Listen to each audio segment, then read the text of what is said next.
Olá a todos do portal Clique PB. O assunto hoje é saúde e para falar disso estamos aqui hoje com o secretário estadual de saúde, Geraldo Medeiros. Doutor Geraldo, prazer ter o senhor aqui hoje.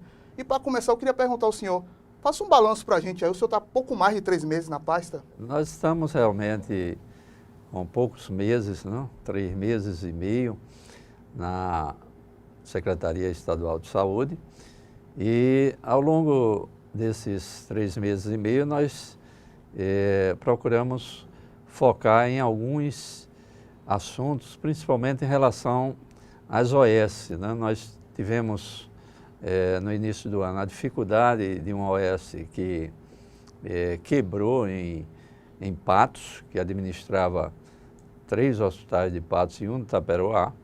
Então houve um envolvimento de toda a secretaria no sentido de sanar esse problema e felizmente um contrato emergencial está assumindo outra OS e os hospitais estão em pleno funcionamento. Depois, o Hospital de Trauma de João Pessoa, que houve a transição de uma OS para outra.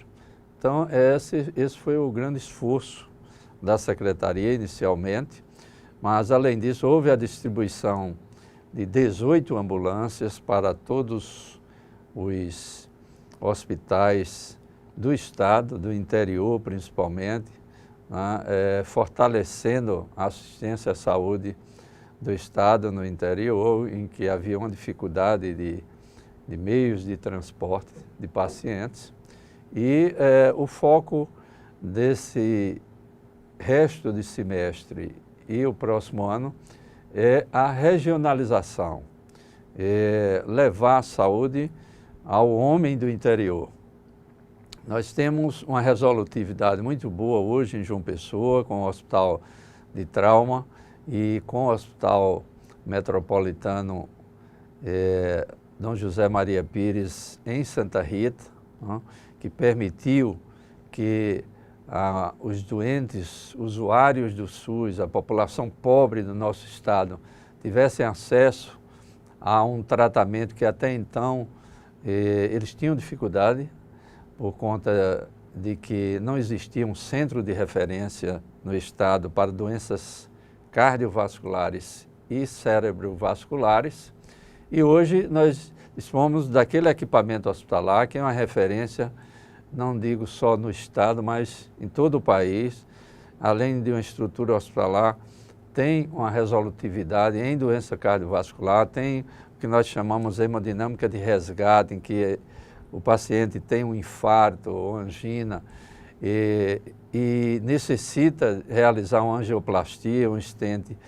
Tem 24 horas disponível aquele tratamento para o usuário do SUS, não? Tratamento que é dispendioso, e também para aqueles doentes que têm o AVC isquêmico, não? E que estavam condenados a ficarem sequelados para o resto da vida e que hoje dispõe de uma hemodinâmica que, se chegar o paciente no espaço de 3 horas até 4 horas e meia, esse paciente poderá, né, ser reinstalado o fluxo cerebral através de medidas hemodinâmicas e, consequentemente, aquele paciente não estará com sequelas como antigamente. Então, esse é o grande benefício em João Pessoa. Em Campina Grande nós temos o maior hospital do estado, que é o Hospital de Emergência e Trauma de Campina Grande. E o senhor foi diretor de lá, né? Nós fomos diretor Na época era durante OS 8 anos. que atuava lá? Não, nunca foi OS. E como é que o senhor enxerga? O senhor teve a experiência lá no Hospital de Campina e tem uma experiência agora em todos os hospitais com as OS atuando. Qual a diferença da OS? Esse modelo gerencial próprio, né, no nosso país, de um modo geral, no nosso entendimento, é um modelo falido, porque há um emperramento da máquina estatal, né, há uma dificuldade de uma lei que já está ultrapassada, a lei das licitações.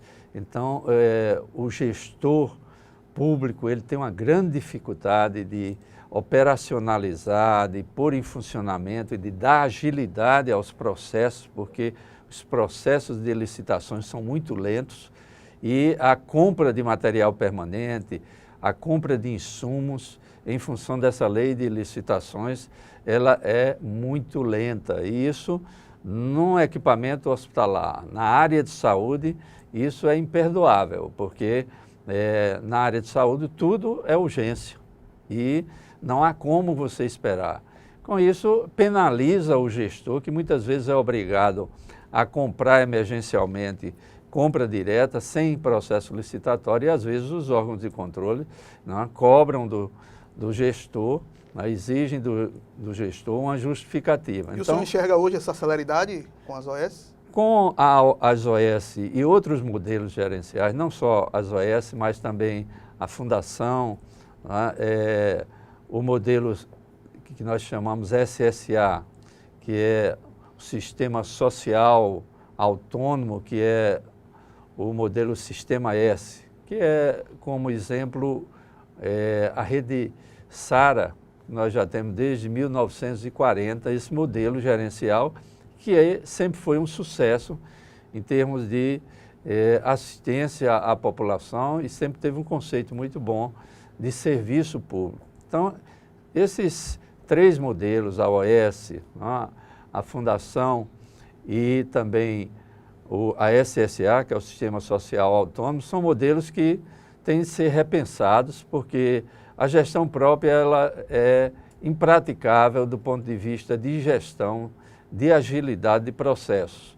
Então, tem esses 3 modelos, nós estamos também estudando a possibilidade de um modelo gerencial no Estado através do Sistema Social Autônomo, que é uma estatal de direito privado, que não obedece à lei das licitações, né? As compras são ágeis e isso facilita a gestão, além de que a relação de trabalho com os servidores é no regime CLT, com carteira assinada, férias, 13º, coisa que hoje alguns funcionários no regime no Brasil, né, codificado, pois é, no regime codificado, eles não têm direito a nada disso. Então, é bom para o servidor e é bom para a população porque melhora o modelo de gestão.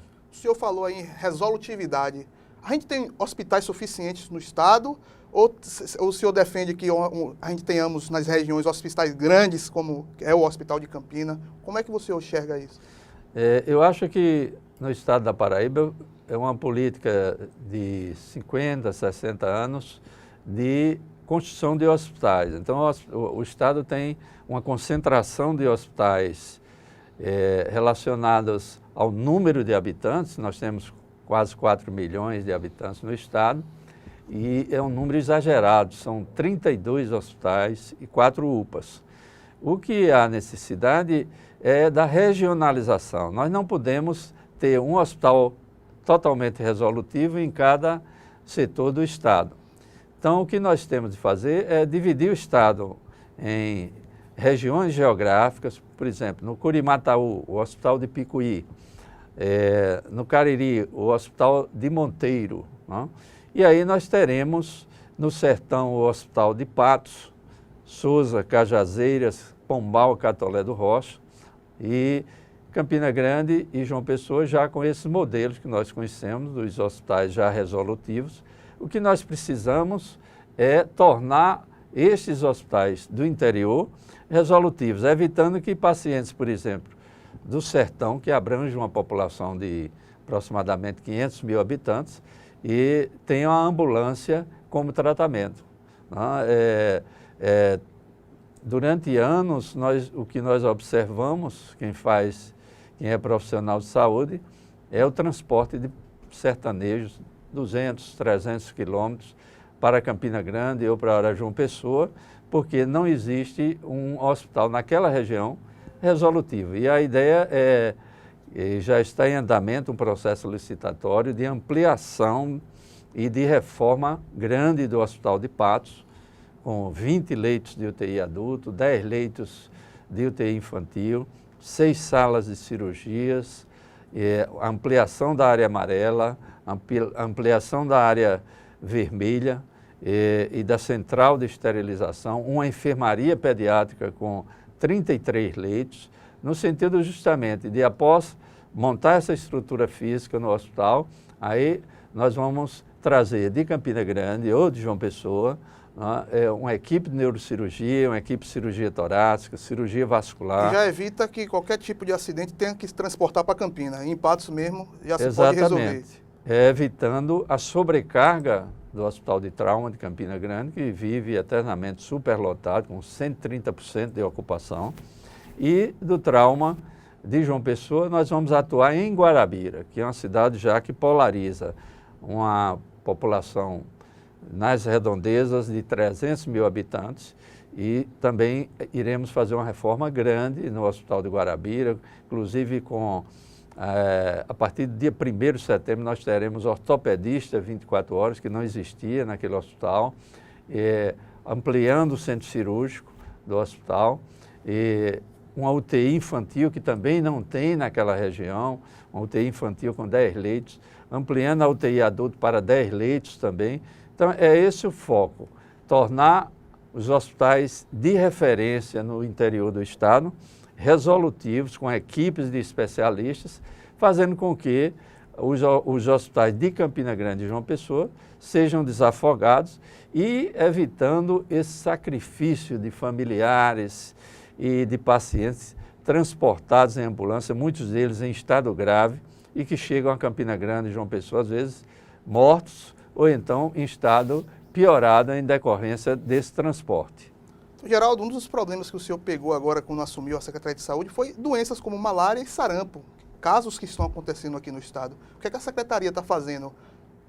Bom, em relação à malária, que não é um surto, mas casos isolados, nós temos aproximadamente 16 casos de malária na região, principalmente de Carapibus e Jacumã, mais naquela população ribeirinha, né, que a picada do inseto, do anófeles, ele ocorre mais à tardinha, e aquelas pessoas que vivem ali ao redor daqueles córregos, né, naquela região. Então, é uma população específica, não há assim, motivo para a população se apavorar, desde que se tratam de casos isolados, inclusive que já ocorreram em anos anteriores.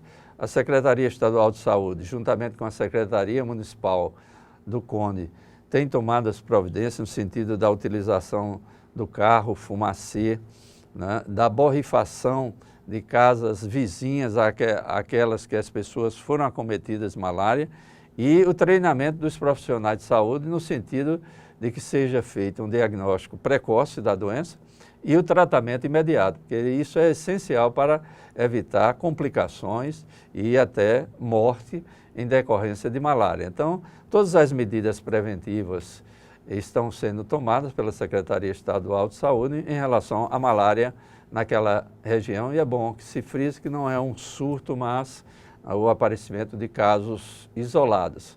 Em relação ao sarampo, a Secretaria Estadual de Saúde, esta semana, já emitiu um alerta para a população, não? Nós temos hoje 3 casos suspeitos, ainda não confirmados no estado, oriundos de estados que já têm o sarampo, como Pernambuco e São Paulo. Não? Nós temos 2 casos em Santa Cecília, que é fronteira com Pernambuco, um que teve contato numa festa com um paciente portador de sarampo proveniente de São Paulo, e o outro é um familiar desse paciente, que inclusive foi feito o bloqueio vacinal, que essa provavelmente não será sarampo. E temos uma criança hoje internada no Hospital da Clips, né, em Campina Grande, proveniente de Taquaritinga do Norte, que é onde está sendo investigado o primeiro caso de morte de sarampo, 2019, na cidade, num paciente proveniente de Taquaritinga do Norte, em Pernambuco. E este paciente que está interno no Hospital da Clips, em Campina Grande, ele veio de Taquaritinga do Norte, porque é aquela região limítrofe com a Paraíba, que são cidades que encaminham seus pacientes com muita frequência para Campina Grande. Esses casos aí que estão sendo investigados não ligam um alerta, não, a luz de alerta com relação à vacina, política de vacinação aqui no Brasil, uma desacreditação da população muito grande? Isso é um relaxamento que ocorreu da própria população, que não aderiu às campanhas de vacinação de anos anteriores. Nós estávamos com o sarampo erradicado do país há vários anos e a população começou a relaxar, os pais e as mães principalmente, deixaram de vacinar seus filhos. Nós temos na Paraíba um percentual de 84% de adesão à vacina, o ideal seria 95%. Para você ter uma ideia, no Rio de Janeiro a adesão foi de apenas 51%. Então a população relaxou, né, por um problema educacional, né, de consciência de cidadania, que nós ainda temos essa dificuldade. Com isso, abriu uma brecha para que o sarampo recrudescesse no nosso país. E nós já temos vários estados, como São Paulo, Rio de Janeiro, Paraná, Pará, Amazonas, Bahia, Pernambuco, já tem 4 casos, inclusive uma morte, o primeiro caso de morte de 2019 por sarampo sendo investigado, esse paciente está em Taquaritinga, no norte. Então, essa é uma realidade que a Secretaria Estadual de Saúde da Paraíba emitiu esse alerta, convocando a população para vacinar, principalmente aquelas pessoas, né, de faixa etária entre 1 ano de idade, provavelmente a partir de hoje será de 6 meses, até 29 anos terão de utilizar as 2 doses da vacina e de 30 a 49 anos, 1 dose da vacina. Então, as pessoas que, principalmente os pais e as mães, que ainda não vacinaram seus filhos, devem se dirigir imediatamente aos postos de saúde para se vacinarem e ter em mente que o sarampo pode matar. E quem não tem, por exemplo, vou dar um exemplo básico, a pessoa que não acredita em vacina, ela não vai guardar sua carteirinha, seu cartãozinho de vacinação dentro de casa. Como é que uma pessoa pode saber se vacinou ou não? Quem não se vacinou, ou quem tem dúvida se vacinou ou não, se cumpriu a carteira, se não tem carteira de vacinação, não, ele tem de se vacinar novamente, se ele preenche não tem problema nenhum, essa então. faixa etária que nós enumeramos, quer dizer, de 6 meses até 49 anos. Beleza. Eu queria falar também sobre a política de transplante aqui no estado. Como é que está ocorrendo? O que é que o senhor pegou e o que é que o senhor quer transformar? Como é que o senhor enxerga lá na frente? Quando nós assumimos, nós tínhamos um índice muito baixo de doação e de transplantes no nosso estado, não? E nós tomamos medidas administrativas e convocamos uma reunião com todos os grupos de transplante e a coordenadora nacional de transplantes, no sentido de mobilizar todo o corpo que está envolvido com o transplante no estado, né? Nós temos um corpo de transplantadores muito bom, né, de recursos humanos excelente. Nós temos 3 equipes de transplante renal, temos 2 equipes de transplante hepático, temos 2 equipes de transplante de coração e, inclusive, foi habilitado o transplante de medula óssea, né, no nosso estado. Então, nós convocamos para essa reunião, tomamos medidas administrativas no sentido de melhorar o percentual de doações, né, de estimular doação de órgãos no nosso estado e rapidamente tivemos resultados com um aumento de 200% no número de transplante de fígado num espaço de 4 meses e isso foi em consequência justamente dessa mobilização da Secretaria no sentido de que um procedimento de alta complexidade, como é o transplante, está sendo realizado no nosso estado, beneficiando a população paraibana. Nós temos aproximadamente 500 pessoas na lista de espera de transplante renal, temos 5 pacientes na lista de espera de transplante hepático. Então é essencial que a população se conscientize de que, mesmo num momento de fragilidade, com a decretação da morte encefálica de um ente querido, os familiares têm que ter esse desprendimento, né, de que, e a consciência de que quando o grupo médico decreta a morte encefálica, mesmo o coração batendo, as pessoas têm de ter esse entendimento que aquela pessoa está morta e que pode salvar a vida de 5 pessoas através desse gesto simbólico dos seus familiares de permitir a doação de órgãos daquela paciente que está em morte encefálica. E existe uma carência muito grande de doadores aqui no estado? Sim, nós tínhamos um índice muito baixo, ainda temos um índice muito baixo. As pessoas relutam, os familiares relutam em permitir a doação. As próprias pessoas mesmo não se prontificam a dizer que querem ser doadoras, né? Isso é importante, as pessoas em vida, né, já manifestar para os seus familiares o desejo de doação de órgão no momento em que for decretada a morte encefálica, que tem todo um protocolo, tem toda uma segurança, então as pessoas têm de ter a consciência de que há uma segurança total em relação à emissão por um grupo de médicos de que aquela pessoa está com morte encefálica, consequentemente ela está morta, mesmo o coração batendo, e cabe aos familiares realizar esse gesto de doação que permitirá salvar a vida de 5 pessoas.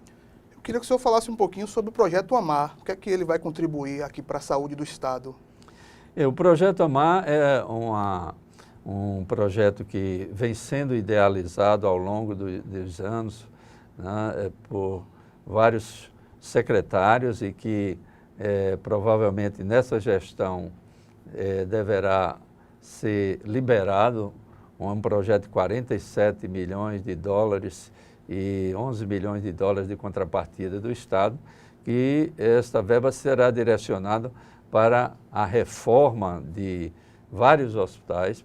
A maternidade Frei Damião será uma delas, né, que se tornará um grande centro materno-infantil em João Pessoa, além da compra de equipamentos para todas as unidades hospitalares do Estado.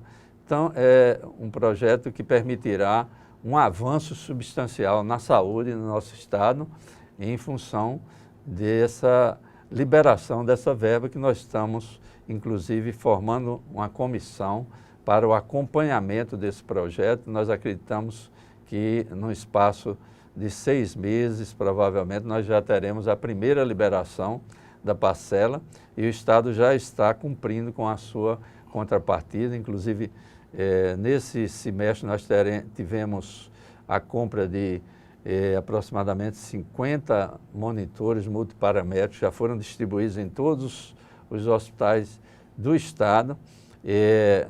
Com mais 15 dias, provavelmente, nós teremos a compra de vários ventiladores, aspiradores, uma série de equipamentos hospitalares para que os hospitais do Estado sejam preparados para atender a população com todo o equipamento necessário. Bom, nós temos de lembrar também que o Projeto Amar é um projeto com empréstimo do Banco Interamericano de Desenvolvimento, o BID, não? Que foi um trabalho árduo de muitos anos e que nessa gestão nós teremos a liberação da primeira parcela no sentido de permitir não só a compra de equipamentos no Estado, mas a reforma e a criação de um centro materno-infantil em João Pessoa de ponta, que será a maternidade Frei Damião. Então, esse é o objetivo e o valor desse empréstimo. Desse empréstimo? São 47 milhões de dólares e 11 milhões de dólares em contrapartida do Estado. Certo. Eu queria falar agora sobre um assunto que são as marcas do SAMU, que desde que eu comecei no jornalismo, lá atrás, já havia um imbróglio entre a Prefeitura e o governo do Estado e parece que isso não tem fim. As pessoas pensam, às vezes, né, ou com muita frequência, de que é só comprar maca que resolve o problema. Mas essa não é a realidade. Nós temos um grave problema, o maior problema de saúde pública do país, que se nós fizermos uma enquete, ninguém acerta. Né? Qual é o maior problema de saúde pública do país? Então, ninguém vai dizer que é acidente de moto. E esse é o maior problema de saúde pública do país, que é o trauma. Não só o acidente de moto, que é o principal. O país hoje é o segundo país do mundo, né, em número de mortes, de vítimas de acidente de moto. São 15 mil mortes por ano. Nós só perdemos para o Paraguai. E isso superlota em alguns momentos, principalmente no final de semana, sábado e domingo, no sábado à noite e o domingo o dia inteiro, né, sobrecarrega todos os hospitais de trauma, não é só aqui na Paraíba, mas todos os hospitais de trauma no nosso país. Hoje o país é uma referência nos congressos em trauma. Nós estivemos agora em novembro no Egito, no Congresso Mundial de Trauma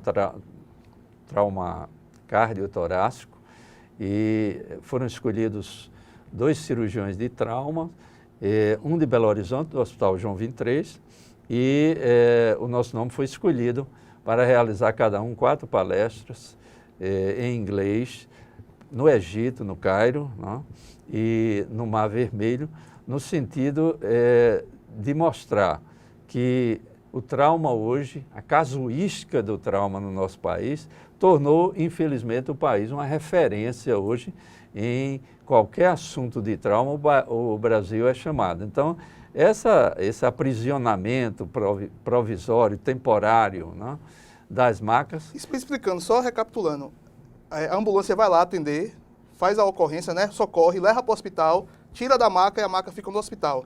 Aí há essa problemática de não devolver a maca, aí fica a prefeitura acusa o governo, que acusa a prefeitura. Como é que isso pode ser resolvido? Isso é um problema ocasional, né, temporário, principalmente no sábado à noite, no domingo.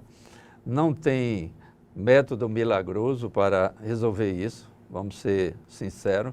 Em alguns momentos, essas macas, a prioridade é salvar o doente, então essas macas...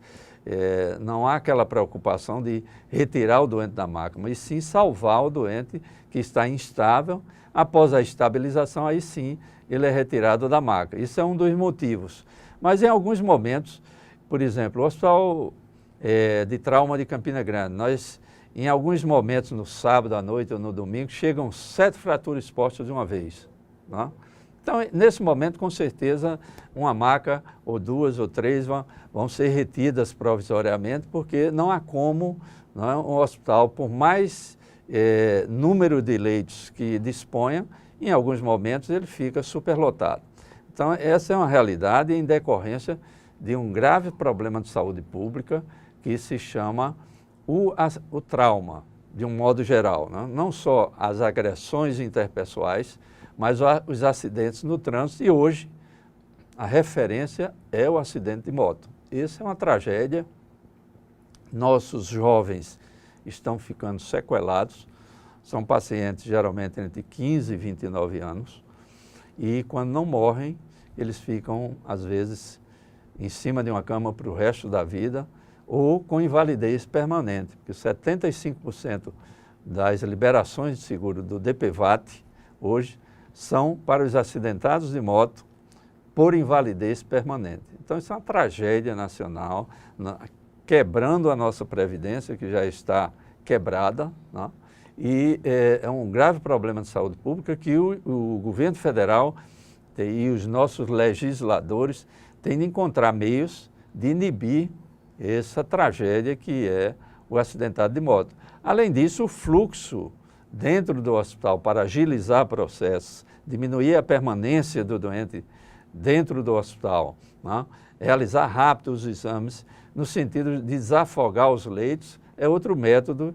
Por isso que a Secretaria conseguiu, através do Ministério da Saúde, um convênio, né? Uma parceria com o Hospital Sírio-Libanês, e este mês já foram 9 servidores do Hospital Humberto Lucena e 8 servidores do Hospital de Trauma de Campina Grande, que tiveram um treinamento intensivo no Hospital Sírio-Libanês, em São Paulo, tudo por conta dessa parceria do Sírio-Libanês, e ocorrerão 60 eventos presenciais com esses servidores dos 2 grandes hospitais de trauma do Estado, no sentido justamente de esse projeto Lean, que permite um treinamento e uma capacitação dos profissionais para agilizar processos isto é, para que o paciente vítima de trauma, ele seja rapidamente atendido, rapidamente tratado e rapidamente receba alta quando são casos menos graves. E libera a maca, né? E libera a maca. Para a gente finalizar, queria saber do senhor, o que foi que a Operação Calvário mudou na gestão da saúde? Bom, a Operação Calvário, eu acho que ela causou uma imagem do modelo gerencial de OS muito ruim, né? Isso ocorreu especificamente no nosso estado, porque o país inteiro, os entes federados todos têm modelo gerencial por OS funcionando. Mas aqui na Paraíba, em função da Operação Calvário, ocorreu, né, através dos órgãos de controle, através da população, através da imprensa e da sociedade de um modo geral, uma verdadeira estigmatização da OS, que é um modelo gerencial bom, né, desde que seja feito por OS idônea, bem fiscalizada, bem monitorada, no sentido justamente de aquilo que eu falei antes, agilizar processos, permitir que a gestão pública seja ágil e satisfaça a sociedade. Nós temos uma visão do serviço público muito ruim no nosso país, né? Principalmente na área de saúde. As pessoas continuam com aquela imagem de que o serviço público não presta e de que o serviço público de saúde não funciona. Então, nós precisamos mudar essa imagem e só conseguiremos isso implementando um modelo gerencial que se torne ágil para evitar, por exemplo, nós que vivenciamos 8 anos a gestão própria no hospital, no maior hospital do estado, que é o Hospital de Trauma de Campina Grande, você esperar 8 meses, 10 meses, 1 ano para realizar um processo licitatório, um aparelho quebrado, esperar 1 ano para ser consertado. E o hospital de trauma, principalmente, ele não pode esperar. E o gestor manda fazer o serviço através de um processo emergencial direto e, com isso, muitas vezes ele responde por isso, mesmo atuando de uma maneira correta para evitar a penalização da população, do paciente e até mortes. A gente conversou com o Dr. Geraldo Medeiros, ele é secretário estadual de saúde. Queria agradecer mais uma vez sua presença e o microfone está aberto aqui para você finalizar. Muito obrigado. Nós estamos sempre à disposição dos órgãos comunicadores, justamente porque nós achamos, isso é um modus operandi nosso, de que o gestor público, principalmente o gestor público de saúde, tem que estar informando a sociedade sempre, principalmente na área de saúde, em que há necessidade de conscientização, educação da população e as pessoas, a sociedade precisa saber o que é que o gestor público da saúde está fazendo e se está melhorando ou não a assistência à saúde no nosso estado. Muito obrigado, doutor Geraldo. A gente fica por aqui. Até a próxima. Valeu.